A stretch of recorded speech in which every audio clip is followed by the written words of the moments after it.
বন্ধুরা, আজকে আমি তোমাদের সামনে নিয়ে চলে এসেছি কেন এলো না কবিতা, সুভাষ মুখোপাধ্যায়ের লেখা। এই কবিতাটি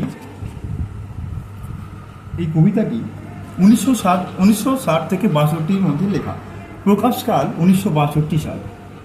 এই কবিতার কাব্যগ্রন্থটি যত দূরেই যায়, এই কবিতা হচ্ছে ভয়াবহ সেই প্রেক্ষাপট 1962 সালটা মনে করো। সালটা ভয়াবহ দুর্ভিক্ষ। এই দুর্ভিক্ষর মধ্যে বোমা, চারিদিকে বোমা, রাজনীতিক ধান্দাবাজ সব লোকেরা ঘুরে বেড়াতো। এবার এই পরিস্থিতিতে কোনো ব্যক্তি অফিসে যাচ্ছে, অফিসের কাজে, তার বাড়ি ফিরতে একটু লেট হয়, প্রত্যেক দিনই অসুবিধা হয়। সে ভয়াবহ পরিস্থিতির মধ্যে ফিরে আসতে তার লেট হয়ে যায়। কোনোদিন লেট হয়, কোনোদিন লেট হয় না। একদিন একটি ছোট্ট শিশুকে তার বাবা, মানে সেই লোকটি যিনি অফিসে যান, তিনি বলেছেন যে তাকে বলে গেছেন যে তিনি অফিস থেকে ফিরে এসে পুজোর কেনাকাটা করতে যাবে, শপিং করতে যাবে এক কথায়। তো সে গেছে, তার স্ত্রীকেও বলে গেছে যে আজ তাড়াতাড়ি রান্না করবে, বাড়ি ফিরে এসে আমি তোমাদের শপিং করতে নিয়ে যাব। তো ছেলে দেখছে বাবা বাড়ি ফিরছে না। তার মাকে গিয়ে বলছে কেন এলো না বাবা, কেন এলো না? ছেলেটি বলছে ছোট্ট শিশুকে বলে গেছে যে আমি বাড়ি ফিরে এসে কেনাকাটা করতে যাব। তার মনে ঘুরেই যাচ্ছে যে বাবা কখন আসবে। যখন থেকে বলে গেছে তখন থেকে সে ভেবে যাচ্ছে কখন আসবে, বাবা আসবে আর আমি যাব, দিয়ে পুজো শপিং করব। তার মনে ভাবনা। তার স্ত্রীও যখন তাকে বলে গেছে সে তাড়াতাড়ি রান্না করছেন।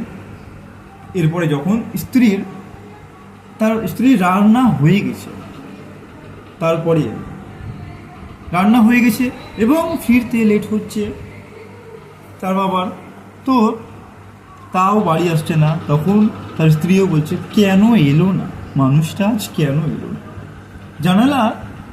জানালার মুখ করে দেখছে তার স্ত্রী এবং ছেলে বারবার দেখছে, কিন্তু তার স্ত্রী বুঝতে পারছে যে আমার স্বামী কত ভয়াবহ দুর্ভিক্ষের মধ্যে পাশ কাটিয়ে বাড়ি ফিরে আসছে।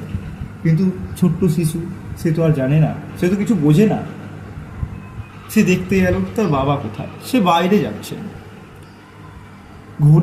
ঘড়িতে টিকটিক শব্দ,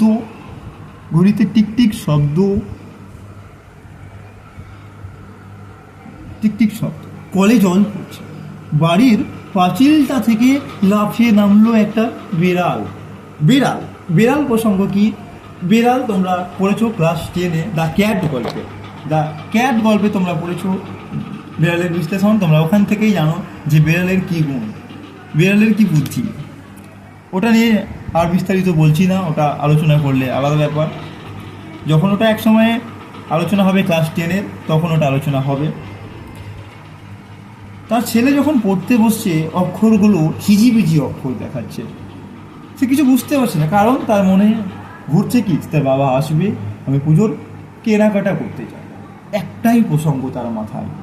তার স্ত্রীও প্রচণ্ড চিন্তায় মগ্ন হয়েছে, আজ কেন বাড়ি ফিরছে না। অনেক দেরি হয়ে যাচ্ছে, প্রচণ্ড রাত, সন্ধে নেমে আসছে, ঘড়ির কাঁটা টিকটিক করছে।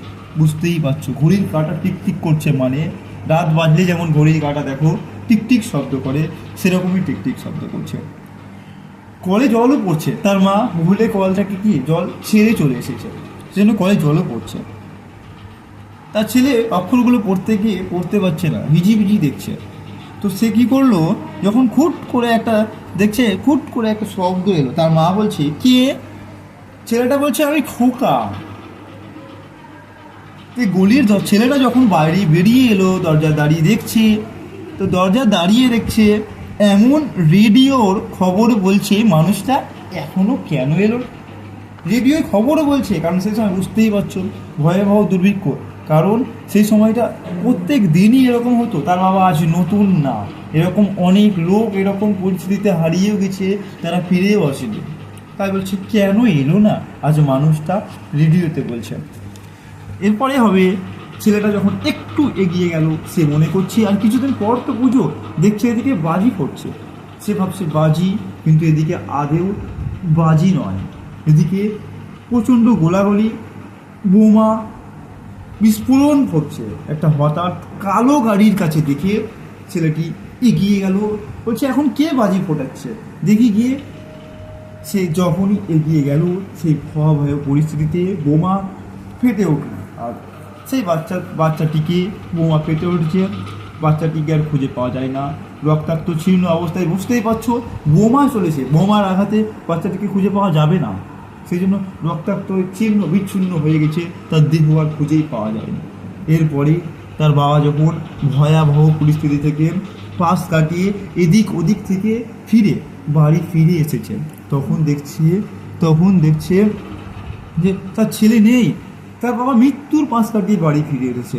তখন বাবা এলো, বলছে ছেলে এলো না, বলছে ছেলে এলো না, এটাই প্রসঙ্গ কোশ্চেন থেকে গেল, ছেলে এলো না, কেন এলো না, ছেলে এলো না, তাৎপর্য ব্যাখ্যা করো। এটাই তোমাদের একটা 5 নম্বরের কোশ্চেন্স, কিন্তু যেহেতু তোমাদের 5 নম্বরের কোশ্চেন্স পরীক্ষায় দেবে না বলেছে 2+3, তবুও আমি বলবো এইটা পড়লেই তোমরা এখান থেকেই কমন পেয়ে যাবে, এখান থেকেই কোশ্চেন্স হবে। এটা একটা কোশ্চেন্স পড়লেই তোমরা এই কবিতা থেকে যত রকম কোশ্চেন আসুক না কেন, ঘুরিয়ে পেঁচিয়ে যেখান থেকে আসুক না কেন, তোমরা 100% লিখবে।